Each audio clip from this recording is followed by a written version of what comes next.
Hi guys, in this video we're going to be talking about things that metalheads really need to get over, and the link to the article where I got this from will be in the description down below. And before I continue, I'm going to be leaving links in the description down below to check out songs by CRADLE, FILTH, and even links to check out my Instagram and Twitter pages. There you get to see what my band merch collection looks like, as well as what music I'm listening to day by day. So for anybody who's subscribed, who has been watching this channel for some time, know one thing about me: I love metal. That being said, in this video I'm going to address some things that were brought up in a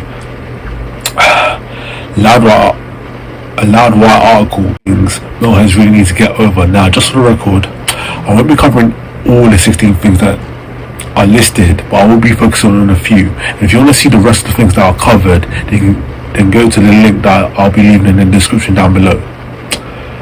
So, as metalheads or as human beings, we love to complain, but in reference to metalheads, it could be about MGK, the absence of bass on Metallica's And Justice for All album, or is poppy metal, and so on. Beyond that, so one of the things that were brought up in the article was the fact that bands aren't as big as they were in the 80s.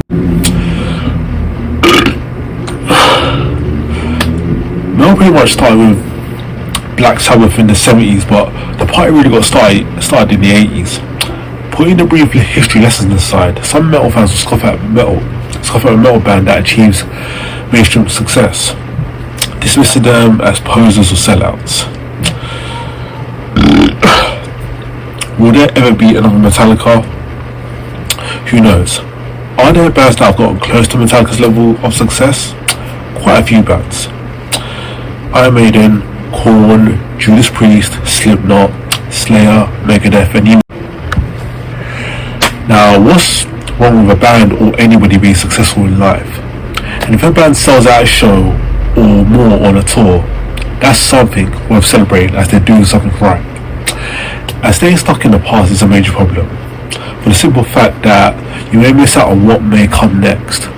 This isn't to be disrespectful to those that have laid the groundwork for heavy metal, but that being said, we can't always act like it's the 80s or 90s, because time doesn't stay still, and the bands that have been around for decades will eventually call it a day, and this is where the next generation of bands will come in.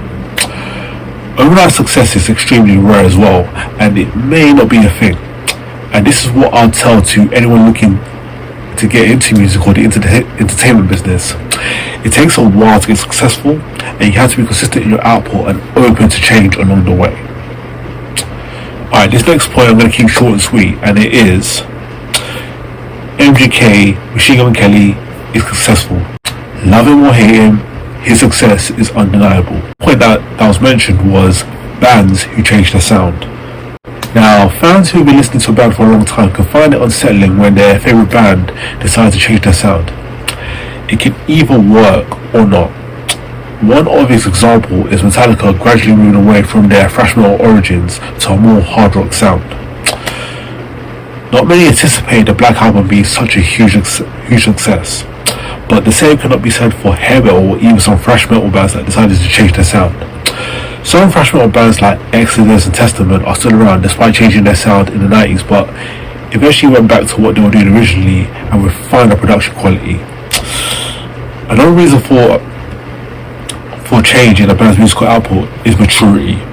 As you go through life, you change and experience new things. And on that note, another point that was mentioned was rejecting new subgenres.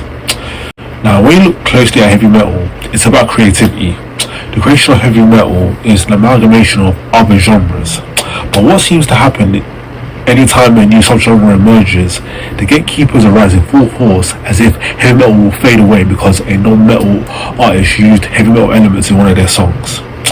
Again, by staying stuck in the past, we're stalling the future. This next and final point I'm going to talk about is something that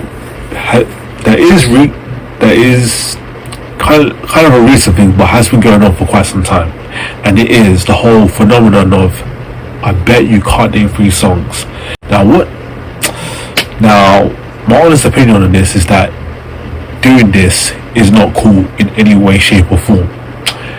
Here's how I would go about this. Instead of going full ultra attack on somebody because they appear to be, or what the shirt they're wearing, what they happen to look like, or what band shirt they happen to wear, actually engage in a person in a friendly manner and just say, hey, nice shirt. Talk a bit about the band even. Alright, in this case, CRADLE, FILTH. Play a few songs. Dusk in Embrace, Haunted Shores, Heaven Torn Asunder. And if you play those songs and they're not down with the music, then do not take it personally. What matters is that you know what you like musically. And looking at the bigger picture, it's ridiculous in this day and age to judge someone's music taste based upon how they look. Get to know somebody first. We're all about open-mindedness and acceptance, so let's show it. On that note, let me know what you think about this in the comments down below. Other than that, thanks for watching, and I'll see you next time.